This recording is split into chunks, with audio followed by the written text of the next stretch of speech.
with the development of humanity, the development of human consciousness, and cannot make their presence known until requested. Benevolent extraterrestrials respond to a call, the call for service, the call for assistance. If the majority of humanity does not make a call, the benevolent extraterrestrials cannot help. The negative extraterrestrials, on the other hand, don't want to follow laws of free will, and actually they call themselves. And that's what the abduction phenomenon is about. It's about involuntary contact. Negative extraterrestrials will be as dominant as they can be, but they're prevented by other laws, and the positive beings also. What is the goal of the negative extraterrestrials? The goal of negative extraterrestrials, like the goal of any soul who is on a negative path, which is a path of service to self, serving oneself with dominance, control, and aggrandizing power, the goal of all those beings is conquest and greater control, greater power. Those individuals on Earth who are completely bent on power and have no doubt, no concern about destroying their enemies in their quest for power, they may also be negative wanderers. There are negative extraterrestrials, self-serving extraterrestrials incarnated on Earth. What I'm saying is, like, for your mentality, for how you knew you were an ET, okay, which was out-of-body experiences for you, how do most people come to the realization? Most people come to the realization of being ET souls from a combination of experiences beginning in childhood. Often they looked up at the night sky and said, "Take me home," or "Why am I here?"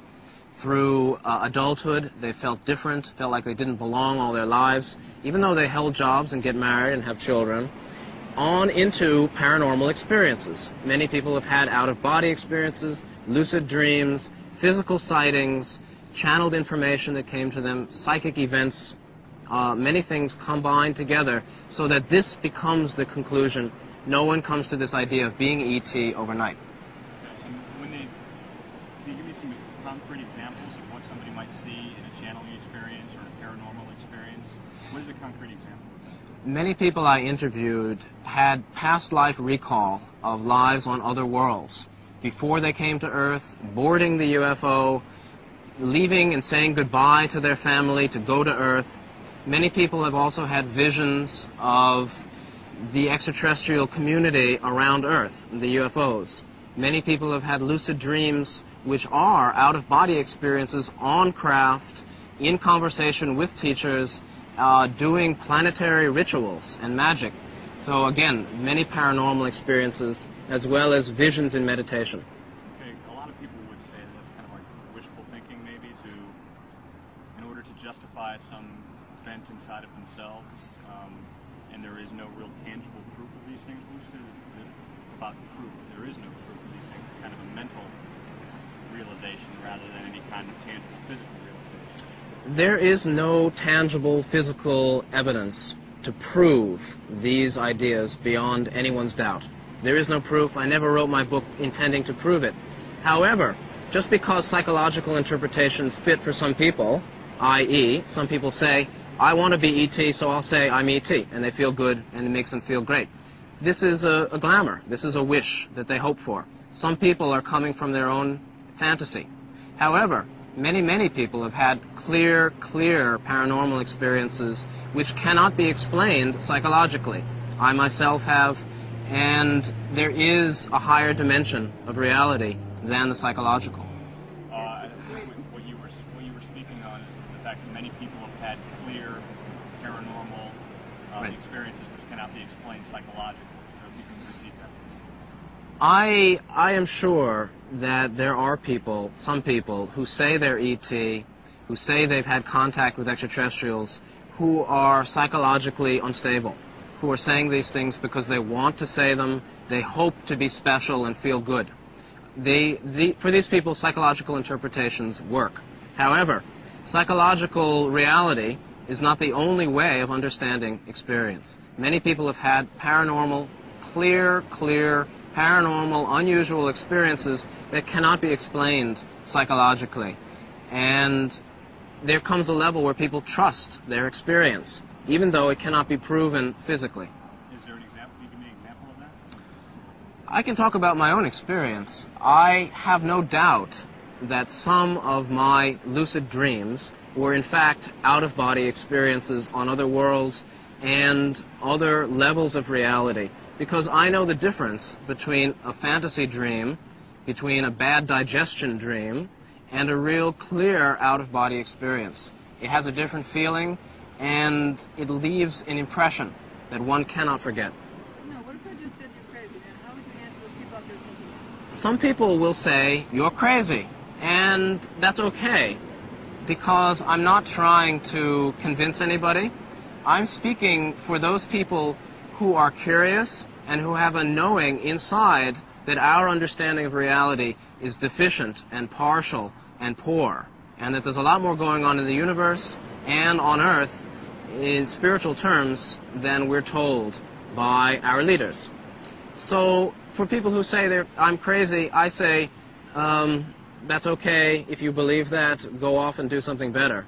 But there are many people who cannot dismiss these ideas so readily.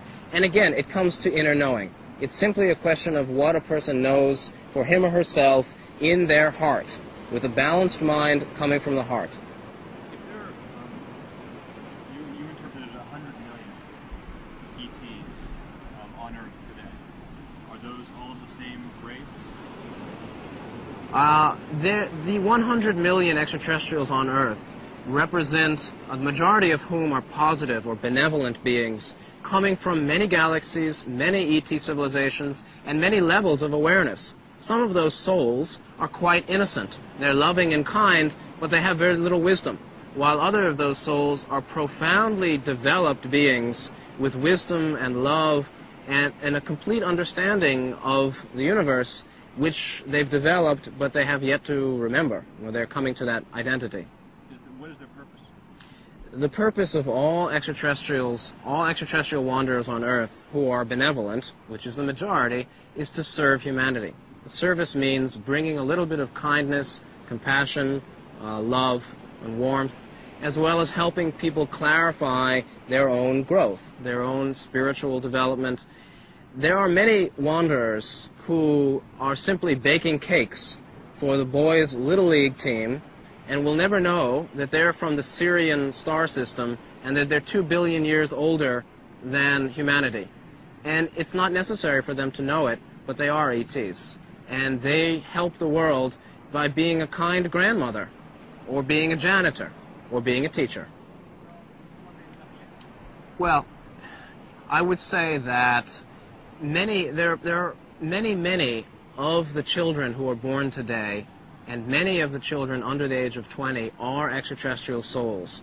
They're from planets that are not too far beyond Earth, not much older, but they're all coming from a place of love and kindness and innocence. These are not children who will start wars or maintain a competitive economic system where there's injustice. These are people who are here to develop the new civilization, who are the founders of the new age. And many of the extraterrestrials on the planet now will leave very shortly. The children today will assume leadership positions in the new age. And many parents can recognize that during pregnancy there was a very special feeling of a blessing or a grace. As the children grow up, they're different, they're unusual, they're special. Maybe they have special abilities. Certainly they're often intelligent, but they're very kind and they're very precocious. And many of these are ET souls. Okay. So Scott, let's talk a little bit about part of your role has been to help spread the word and to help people understand their experience and who they are. And you've developed kind of a, what would you, a test or a questionnaire to see whether or not you're an ET or extraterrestrial. In my... And also, so there's a lot of kids out there who are feeling this, who may be aware of what you just said. How do they know this is the role that they're serving? How do I know? That's not a clear question. So first, let's talk about the questionnaire, how you've begun to define for people how they will know if they're an ET. Okay. In my book, I have a questionnaire. There are 12 indications that are signs of being an extraterrestrial soul, including childhood experiences, including the sense of being different, including a certain kind of innocence and naivete, and paranormal experiences and interest in spirituality, UFOs, and worlds beyond.